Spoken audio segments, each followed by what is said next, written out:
I'm here with Elias Cairo at Olympia Provisions, and today we are talking about the Olympia Provisions cookbook.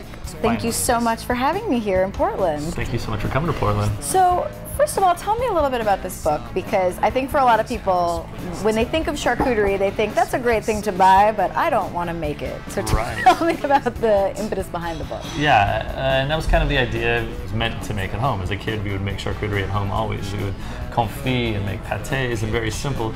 And so we decided to structure the book that we start with the most simple charcuterie recipes, stuff that you only need a knife and a stove and a vessel. And we'd make rillettes, confits, and slow cook roast things. Very, very basic, which is very, very delicious charcuterie. And then we slowly but surely add more, more tools, be it like a grinder or anything like that, up until where it gets a little more technical, like fermenting salami, et cetera, et cetera. Right, which you may need to take a little more time for. Yeah, don't jump into that. And that's what I say. If you're going to be making charcuterie at home and you just want to entertain people, make a pâté. Pâté is so fun to make, and it's so delicious, and it's equally as delicious as salami.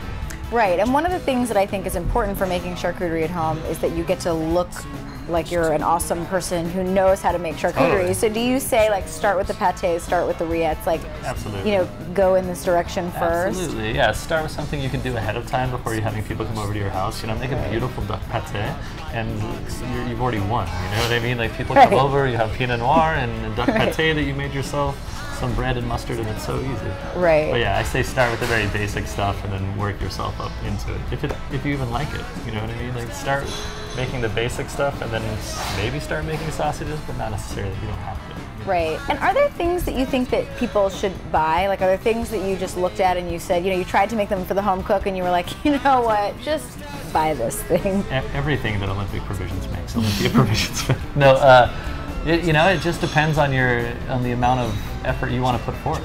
If you're driven to produce a fresh sausage, make it. It's so very rewarding. To make meat is very rewarding to produce something. But at some point, as in the book, there's a bunch of recipes that incorporate a bunch of sausages, and you can very easily just get online, order it, and still make the recipes. Right. So it just depends. Like, if you're making rillettes, rions, and these simple things, and that was already too difficult for you, just stop there. Just stay with the first half of the book and never look at the last half. No, the other parts, the cooking parts, are very easy. The recipes in the restaurant chapters are very basic very basic recipes that I think any home cook could produce. And let's talk about ingredients and products, because I think for a lot of people that's the other scary part, where they say, well, but I don't have access to the right kinds of meat. So what do you think is important in terms of sourcing products for making the recipes from the book? Absolutely. I mean, I fully am trying to realize how fortunate we are in Portland, Oregon, where we really do shop at farmers markets and we know farmers and we go there. But a lot of cities now are getting very, very responsible butchers. And you can go to these butcher shops and they will have connections of high quality pork or beef or whatever it is. And it's also something that I preach in that book, is really just go meet your butcher and ask them for quality pork, quality fat bag, et cetera, et cetera. And don't be afraid to say, I'm making charcuterie at home. No, they're going to love it. Right. They're going to love it. We make meat. It's lonely out here in the meat world. Right, you want to people bring are more excited people in. And they talk. I always get very excited when somebody says they make their own sausage, or they grew up making some sort of salami or whatever it is. It's very exciting. And then talk to me about the equipment that you need. Obviously there's some that is very simple, but if there was one or two things that you think people should buy, is there something that you would say, this is the thing to invest in? Yeah, if you're going to make charcuterie, I would invest in a grinder. Like, if you wanted to take it to the sausage area, I would buy a small horsepower, 2 horsepower meat grinder. Make your life a lot better. Everything comes out sharper, cleaner, faster.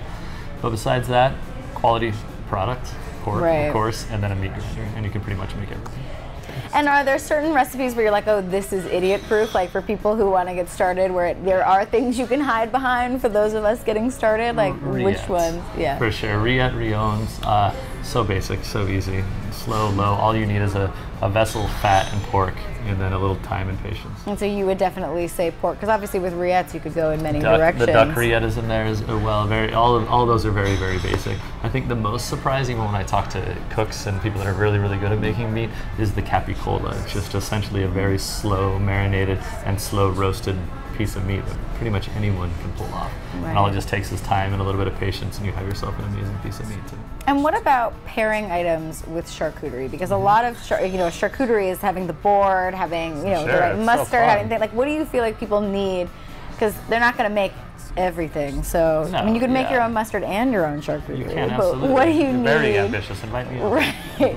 I will not be doing that. But if if you want to have a great board, what do you think is needed to balance out the charcuterie? Totally. You're going to need acid, of course, some sort of pickle or mustard, to cut through all the fat. And I love crunch. Charcuterie, we're really, really good at making things delicious and decadent and fat, but like a crunchy crostini or some sort of toast that'll actually like brighten up your palate, or like crunch, make it fun. Right. It makes it a lot better. I also really love fresh vegetables too. So if I have like a delicious pate and salami, I'll do, a delicious pickle and then some sort of freshly sliced fennel and fresh parsley leaves with salt and lemon. Very simple and delicious.